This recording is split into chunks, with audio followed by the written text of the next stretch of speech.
Assalamualaikum dan hai, kembali lagi kita dalam tambah ke troli ataupun add to cart, tapi dalam bahagian yang kedua lah. Pada video yang lepas kita bina interface untuk kita punya tambah ke troli ni, aplikasi kecil kita ni. Tetapi saya tertinggal sikit untuk jumlah, untuk kelas jumlah ni tambahkan margin 30 pixel dan THTD tambahkan dengan padding 15 pixel. Itu saja yang saya tertinggal, tak banyak. Jadi kita akan nampak macam ada ruang sikit lah, ada ruang untuk dia bernafas sikit, nampak elok sikit lah. Jadi untuk video bahagian kedua ni, kita akan lebih menumpukan pada JavaScript ataupun functionality ataupun fungsi untuk kita punya add to cart ni ataupun tambah ke troli. Ok, jadi pertama sekali apa yang kita nak buat ialah bila kita tekan jumlah ni, bila kita tekan beli ni, bila kita tekan beli ni, kita nak something berlaku, kita nak sesuatu berlaku. Jadi kita nak bagi data ayam dengan RM15 ni, kita nak bagikan kepada JavaScript data ayam ni. Jadi apa yang kita boleh buat ialah di bahagian button atau bahagian butang, di butang ni, butang beli ni, kita akan masukkan on click. On click ni bermaksud kalau kita tekan butang ni, dia akan jalankan coding JavaScript yang kita dah berikan di dalam on click ni. Jadi dalam on click ni, apa yang saya nak jalankan ialah tambah data. Ok, untuk video kali ni saya akan secara terus masukkan data ke dalam row ataupun ke dalam table di sini, sebab saya pun tak bina pengkalan data ataupun database untuk saya masukkan nilai di sini daripada database. Kalau anda bina aplikasi e-commerce yang sebenar, selalunya nilai-nilai ini akan datang daripada pengkalan data anda. Jadi memandangkan saya hanya membina front end ataupun saya hanya bina aplikasi untuk user interface saja, jadi saya tak perlukan penggunaan pengkalan data lah. Jadi saya akan masukkan data secara terus ke dalam kita punya table. Ok, jadi di bahagian tambah data ni, apa yang saya nak buat ialah saya akan masukkan objek. Ok, saya akan masukkan objek. Jadi saya akan masukkan objek, nama dia ialah ayam dan harga dia ialah 15 ataupun RM15 lah. Jadi kita akan bina fungsi tambah data, function tambah data. Dan di bahagian function tambah data ni, seperti yang kita lihat tadi, kita dah berikan kita dah isikan satu parameter tambah data ni dengan data objek kita. Jadi di bahagian tambah data ni kita akan dapatkan barang. Jadi kalau anda nak tengok console.log dapatkan barang. Ok, jadi saya buat console.log terlebih dahulu lah. Jadi saya inspect elemen, saya console, dan bila saya tekan ni beli, kita akan dapat data ayam dan harga dia RM15 di sini. Dan kita kena simpan data ini di dalam JavaScript kita ni. Kita kena ada satu pemboleh ubah ataupun variable di mana kita akan masukkan nilai-nilai barang kita ke dalam pemboleh ubah ini. Jadi saya akan buat let data, tapi saya akan jadikan nilai objek ini kosong sahaja. Kerana di bahagian tambah data ni, kita akan masukkan data yang kita tekan di sini, data yang kita berikan di sini, kita akan masukkan ke dalam data objek di pemboleh ubah data di sini. Lepas tu apa kita boleh buat ialah data. Ok, macam mana kita nak masukkan data baru ke dalam objek pemboleh ubah data di sini? Senang saja, dengan letakkan nama data di sini dan anda masukkan dapatkan barang dot nama. Ok, jadi kalau anda belum tonton video objek yang saya ajar pada siri JavaScript, anda boleh tonton untuk anda lebih faham lagi mengenai objek. Tapi di sini saya akan gunakan terus lah, saya akan terang sedikit sahaja sebab saya tak nak video ini terlampau panjang. Jadi kita akan ambil nama di sini dengan menggunakan dot notation, data dapatkan barang nama, dan kita akan masukkan objek ke dalam data ini, di mana harga ialah dapatkan barang dot harga dan jumlah pula akan jadi 1. Jadi bila kita console.log data, okey, data awak tak boleh tulis ni. Okey, data, bila saya tekan di sini, nampak kita dah berikan data kita ni, data ayam kita ni, kita dah masukkan ke dalam data. Sebab apa saya boleh tahu? Sebab saya console.log data, saya bukan console.log dapatkan barang tadi tu. Jadi maksudnya kita dah masukkan data kita ke dalam pemboleh ubah data. Okey, jadi kalau anda perasan sekarang ni jumlah dia, kita berikan jumlah dia ialah 1 tau. Jadi masalah dia ialah kalau saya tekan beli banyak kali pun, maafkan saya console.log balik. Jadi kalau saya tekan beli banyak kali pun, jumlah 1, jumlah 1, jumlah 1, jumlah 1. Jadi apa yang kita boleh buat ialah kita perlu periksa terlebih dahulu sama ada data barang ini telah pun wujud di dalam pemboleh ubah data kita. Jadi kita boleh buat if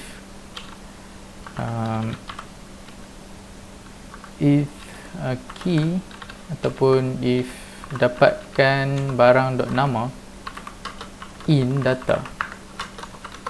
Okey, ini maksudnya dia akan cari dapatkan barang.nama ni. Maksudnya contohlah dapatkan nama yang kita berikan di sini ialah ayam. Jadi dia akan cari data ayam di dalam pemboleh ubah data kita.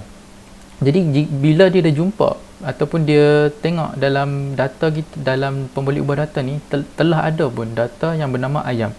Jadi dia takkan bina yang baru, dia takkan masukkan jumlah 1 lagi. Apa yang dia akan buat ialah dia akan dapatkan data, dia akan dapatkan data, dapatkan barang dot jumlah tambah.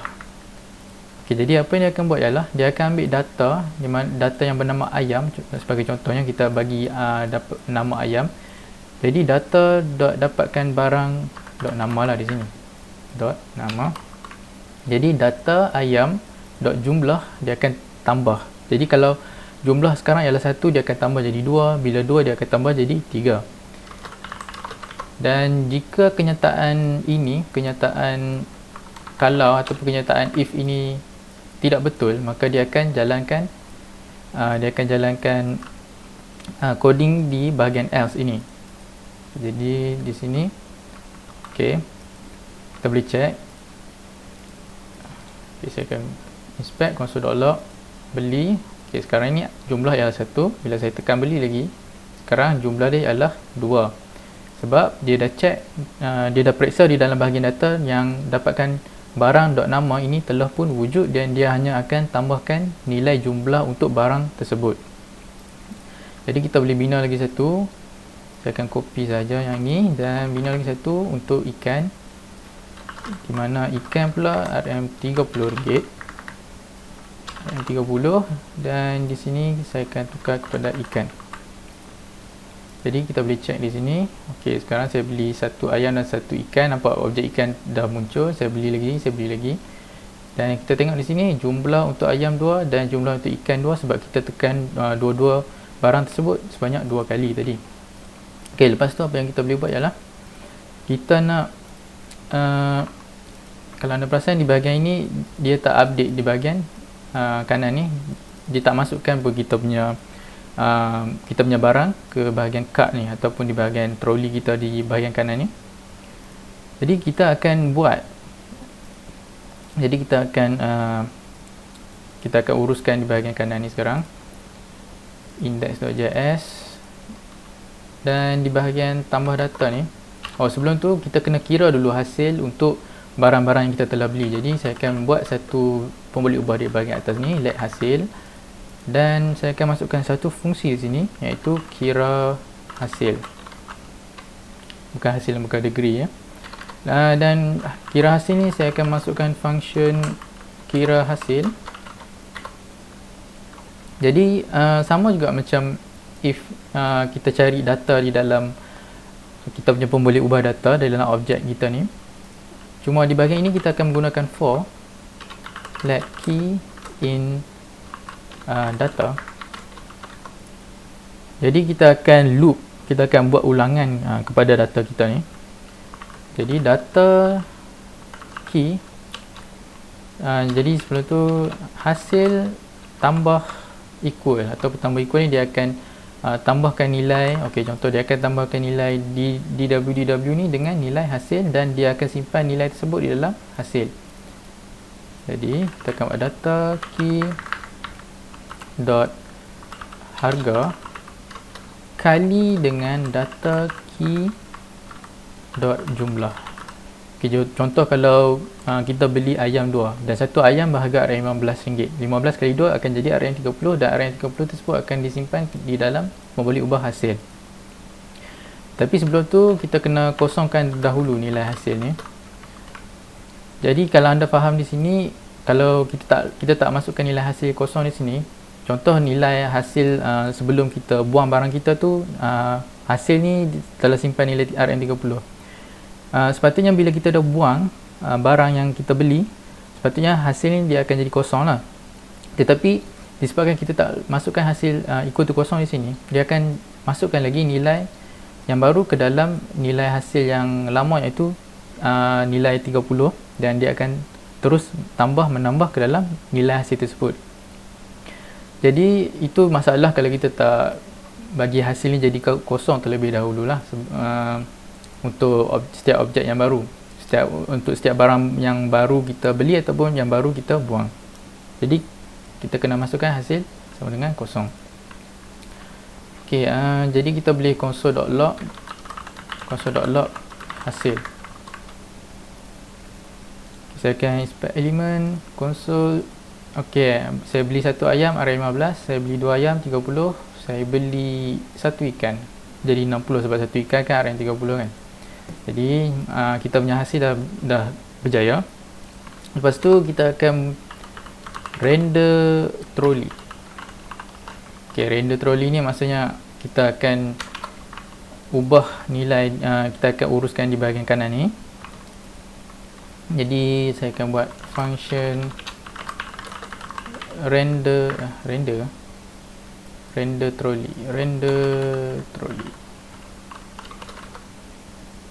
trolley. Dan di bahagian render trolley ni, kalau anda perasan untuk kita punya kandungan kedua ni, saya akan masukkan ID trolley. Okey, di sini adalah kita punya data untuk barang yang kita belilah. Di sini kalau anda perasan, di dalam kita punya objek ni, di dalam elemen div kandungan kedua kita ni, dia akan ambil dia akan ada dua elemen di dalamnya, iaitu satu untuk kita paparkan barang yang kita beli dan jumlah untuk barang tersebut, dan kedua adalah untuk butang.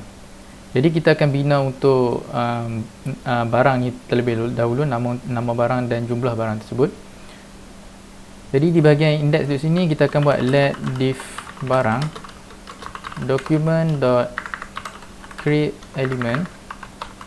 Kita akan create div, dan di dalam div ni akan ada kelas kedua padding.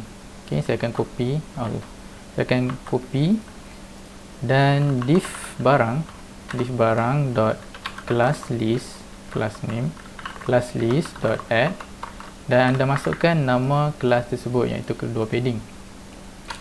Okey, lepas tu kita kena cipta lagi. Secara asasnya kita punya div untuk nama barang dan jumlah barang kita ni dah pun siap, cuma kita tak masukkan data ke dalam elemen div ini. Dan kita akan cipta elemen div untuk butang ni. Kalau anda perasan, butang ni dia sebenarnya dalam bentuk dia macam ada, macam mana nak tunjuk. Okey, nampak dia macam ada dia punya aras dia. Ni saya turunkan lagi. Okey, kalau anda perasan, pertama sekali kita akan ada I di sini, elemen I, dan di sebelah dia akan ada elemen buang. Dia akan ada perkataan buang. Kita akan cipta I ni dahulu. Let I equal to document.create element I, dan I ni pula kalau kita lihat dia akan ada kelas FAS dengan FA trash. Jadi I.classList.add anda tak boleh masukkan dua-dua, anda kena buat dua asing, fa trash. ok, lepas tu kalau anda perasan di sebelah ni dia akan ada buang, tapi sebelum kita masukkan elemen di sebelah I ni, kita kena buat dahulu elemen butang ini. Jadi kita akan cipta elemen butang, let butang document.create element button, dan button ni dia akan ada kelas buang.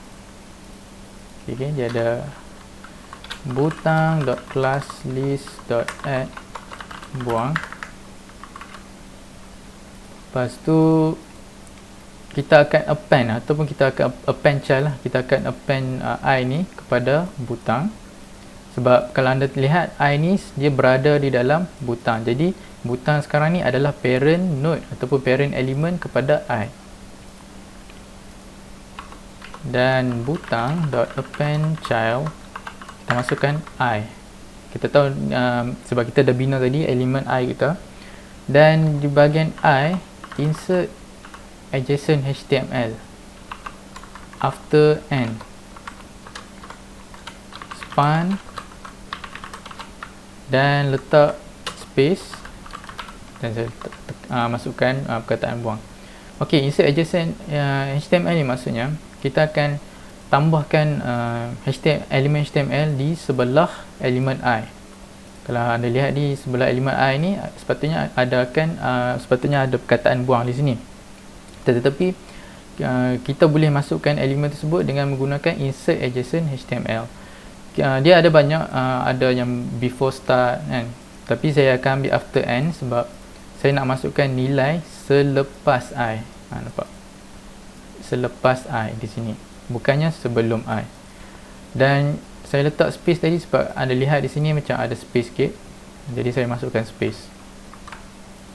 Dan kita dah append I kepada butang, maksudnya sekarang ni I kita ni dah berada di dalam butang ni. Dan sekarang kita perlu masukkan butang ni ke dalam div di sini. Nampak ni ada elemen div di sini.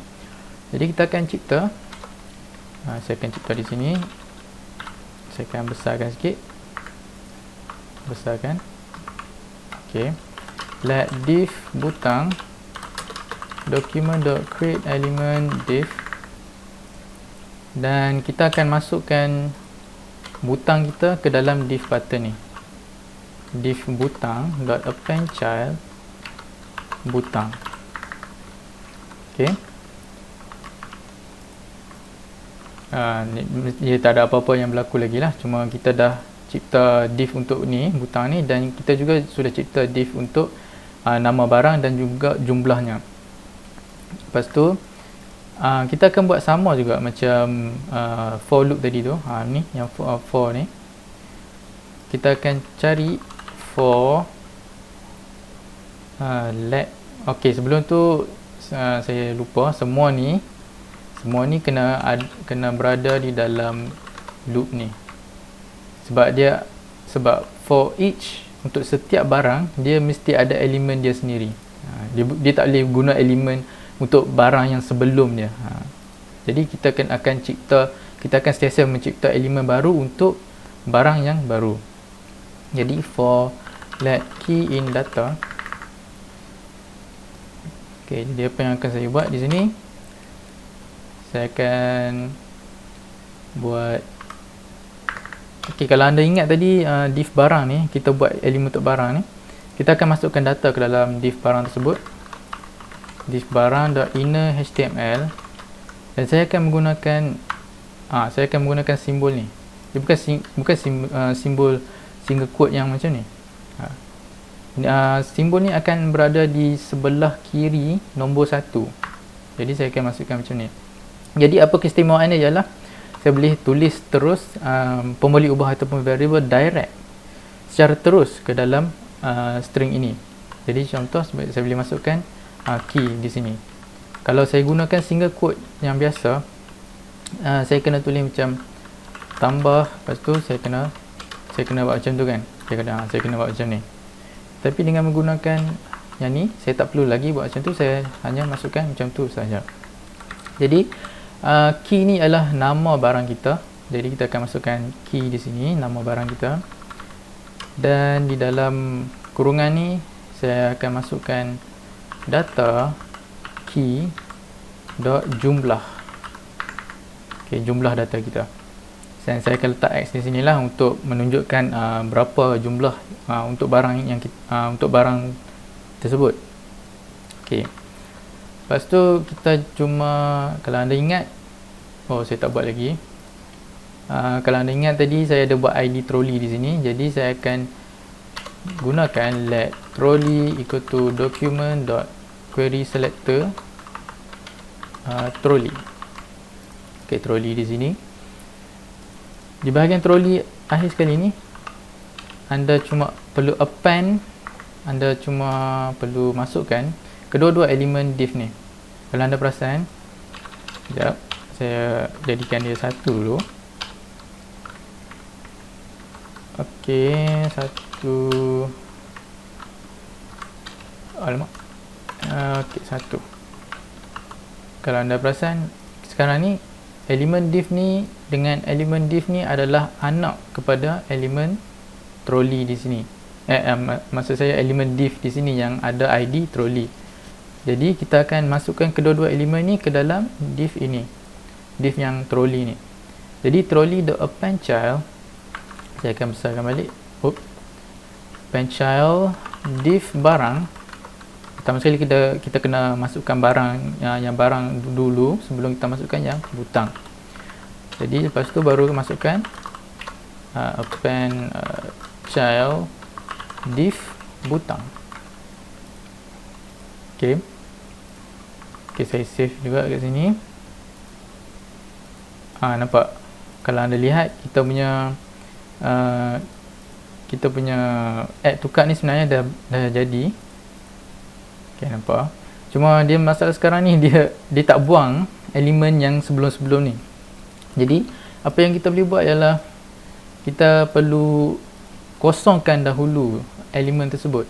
Jadi kita tahu sekarang ni di sini adalah elemen trolley, yang maksud saya elemen div yang mempunyai ID trolley, dan kita boleh menggunakan ID tersebut untuk dia kosongkan dahulu elemen yang terdapat di dalam elemen div yang dengan ID trolley ini terlebih dahulu. Jadi bila kita dah kosongkan, dan di sini kalau anda tahu sebenarnya kita membuat data yang baru, dan bila kita dah kosongkan elemen tersebut dan kita masukkan data yang baru, dia akan hanya paparkan data yang terbaru sahaja. Dia tak akan paparkan data-data yang sebelum ni sebab kita dah kosongkan elemen tersebut. Jadi kita buat function kosongkan elemen. Dia akan mengambil parameter elemen dan kita akan menggunakan while loop element.firstChild. Okey, ini bermaksud selagi mana dia detect ataupun dia kesan ada elemen di dalam elemen dia sendiri ni. Kalau dia kesan ada elemen, dia akan kosongkan, dia akan remove child tersebut. Jadi kita akan buat element.remove child element.firstChild. Jadi bila kita dah, contoh kalau kita ada dua elemen kan, contoh saya ada dua elemen macam ni.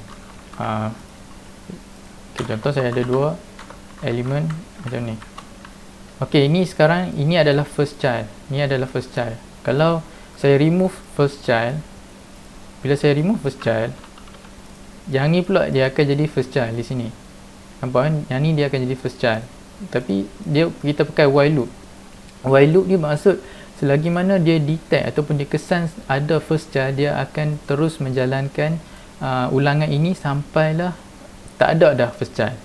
Jadi sekarang dia ni adalah firstChild. Bila kita dah remove dia, sekarang dia ni pula adalah firstChild kepada elemen tersebut. Dan bila kita dah remove firstChild ni, nampak dia dah kosong, elemen ni dah kosong, dan kita boleh masukkan data yang baru ke dalam elemen ini. Jadi index. Jadi sebelum kita masukkan data ni, kita kena kosongkan dahulu. Jadi kita kosongkan elemen di sini dan masukkan trolley.